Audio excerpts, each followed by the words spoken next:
নাম কি তোমার? মামা এই দেখো কথা বলবো না। দেখো কি বলছে অঙ্কে শূন্যস্থান পূরণ, তৃতীয় শ্রেণী তাই না? শূন্যস্থান পূরণ করো। 10 বার 10 যোগ 10 বার 10 যোগ করে 10 দিয়ে ভাগ করলে ভাগফল ড্যাশ হবে, কত হবে? কি করবো বলো? আমরা কি শিখেছিলাম? বারে বারে যোগ করা মানে গুণ করা, তাই না? 10 বার 10 যোগ মানে 10 কে 10 দিয়ে গুণ করলে কত হয়? 10 10 কে 100, তাই না? 10 10 কে 100। আবার বলে এই 10 বার 10 যোগ করে আবার 10 দিয়ে ভাগ করতে বলে, 10 দিয়ে আবার ভাগ করলে 100 কে 10 দিয়ে ভাগ করে কত হবে? 10 10 কে 100। উত্তর কত হবে? এখানে কত হবে? তাহলে ভাগফল 10 হবে। ভাগফল কত হবে? 10। কে বুঝতে পারোনি বলো? চলো পরেরটা দেখো।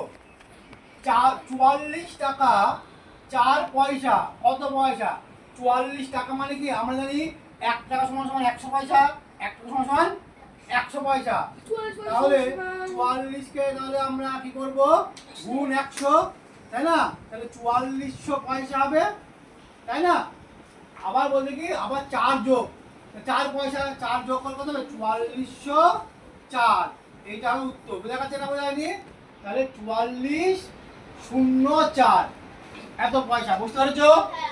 তারপরে দেখো একটি ঘর একটি ষড়ভুজ এর বাহু সংখ্যা, ষড়ভুজ মানে যেটা ছখানা ছটা কি আছে? বাহু আছে, তাকে বলা হয় কি? ষড়ভুজ। বোঝা গেছে না? বলো। তাহলে ষড়ভুজ উত্তর 6টি, কত হবে? 6টি। বুঝেছো না বোঝানি? তারপরে দেখো এই দেখাও 8 9 0 8 9 4 কে ড্যাশ দিয়ে গুণ করলে গুণফল 0 হবে। আমরা কি জানি? যে সংখ্যাই হোক না কেন শূন্যকে 0 দিয়ে, যে সংখ্যাই হোক না কেন 0 গুণ করলে কি হবে? 0 হবে, তাই না? তাই একে আমরা কি করব? 0 দিয়ে গুণ করলে গুণফল 0 হবে, তাই না? 1 থেকে 10 এর মধ্যে জোড় সংখ্যা কতগুলো আছে? 2 4 6 8, তাই না? এগুলো জোড় সংখ্যা না? তাহলে কত হবে? 4টি। কতগুলো হবে? 4টি। জোড় সংখ্যা কতগুলো আছে? 4টি। দাঁড়া এক মিনিট।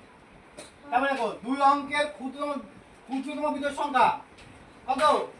2 অঙ্ক দুটো সংখ্যা থাকবে 11। 1 থেকে 11 কত হবে এখানে? 11টি। 11, তাই না? সংখ্যা কত? 11। তারপরে 1 থেকে 189 দিয়ে গুণ করলে গুণফল কত হবে? 1 কে 189 গুণ করলে কত হবে? 189 হবে। 1 দিয়ে যে সংখ্যায় গুণ করবে সেই সংখ্যা হবে কত হবে? 1 8 9। বুঝতে পারছো না বুঝনি?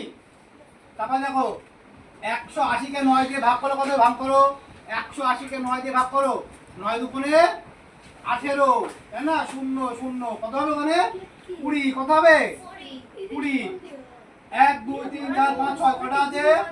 বাহু সংখ্যা কত হলো? 6টি। ষড়ভুজ শিখেছিলাম এর আগে, ওই উপরে লিখেছিলাম। 6টি আছে। তারপরে দেখো 600 পয়সা মানে 6 টাকা। 600 মানে 6 টাকা। বুঝা গেছে? তাড়াতাড়ি করে নাও।